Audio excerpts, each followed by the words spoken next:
Returning now to presidential candidates who did not make the primary race here in New Hampshire, but who are in the primary contest in Florida. Going to talk now with New York Mayor John Lindsay, who left the Republican Party, you'll recall, last fall to try his hand in Democratic Party politics.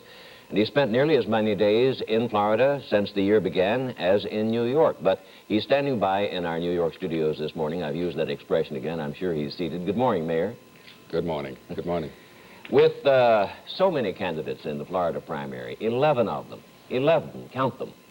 How many votes, what percentage of the vote do you think you're going to have to get to remain a candidate? Well, I shall have to run well in Florida. I think Florida is the first really profound test that we have, and it's become critical because of the presence of George Wallace, who obviously has to be confronted, and I'm doing that. But I think it's impossible to tell percentage points. It may be so thoroughly grouped together that a fraction of a point will make a difference. The main thing is that in my own case, I'll have to be seen as doing well, and that will be judged by experts on the subject, not by myself. I think candidates are the worst ones to interpret their own results. Mm-hmm. Well, as you say yourself, you are concentrating your campaign in Florida on Governor Wallace.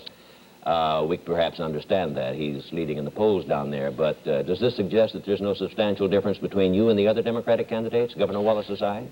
No, it doesn't suggest that at all. They're distinguished candidates who are running in the Democratic Party, most of them senators.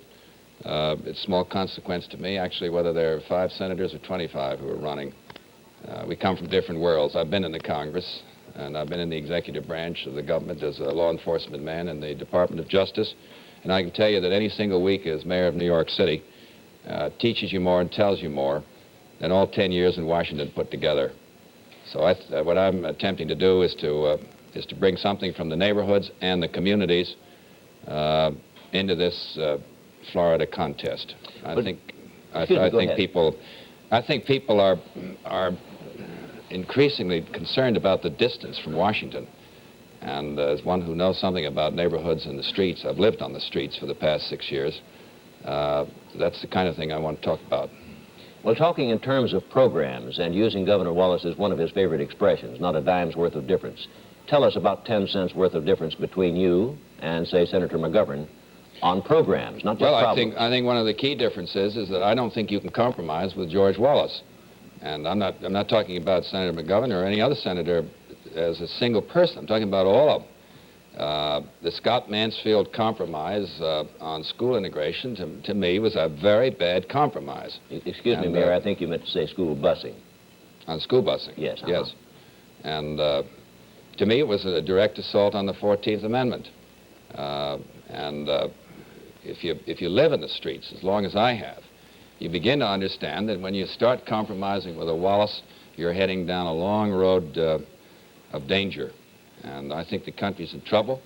And although I think Wallace has succeeded in pushing everybody to the right, he's certainly not going to push me to the right, because I think the stakes are too big, not just in Florida, but in the country. If you lose there and Governor Wallace wins and the busing referendum carries, will you accept this as the will of the country and drop the issue, drop your opposition to it? Well, I'm committed to running in Wisconsin, Massachusetts, but on this California. particular issue, Mayor, I'm asking.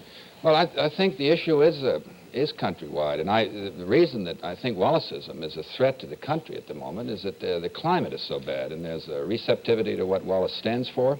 It begins with the President of the United States, who has accommodated himself to Wallace. It goes straight into the Senate, where all of the senators came forward and compromised the Wallace issue. There is fear in the country.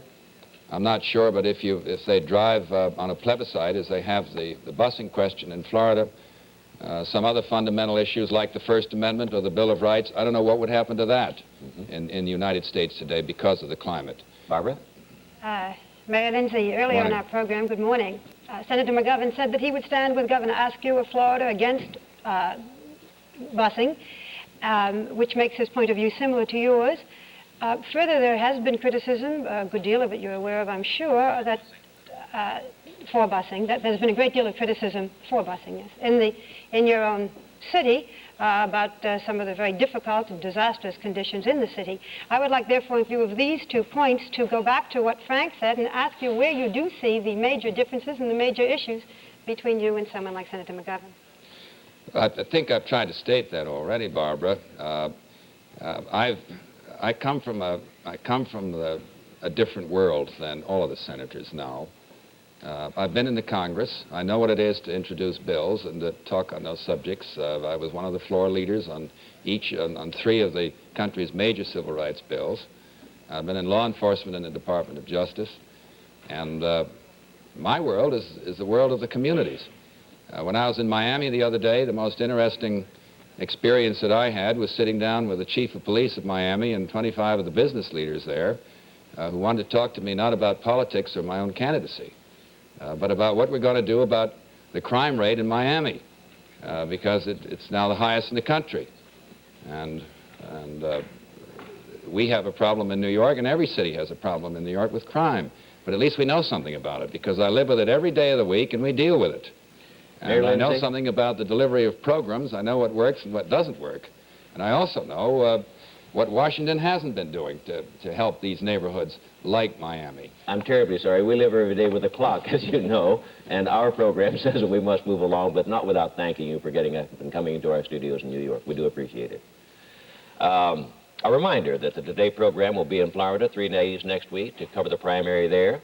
Florida is a large, populous, and representative state with 11 candidates in all. It should be a crowding and interesting race, and we'll do our best to help make sense of it for you to the extent that we can. We'll be back after this message. Here's Frank Blair on tape.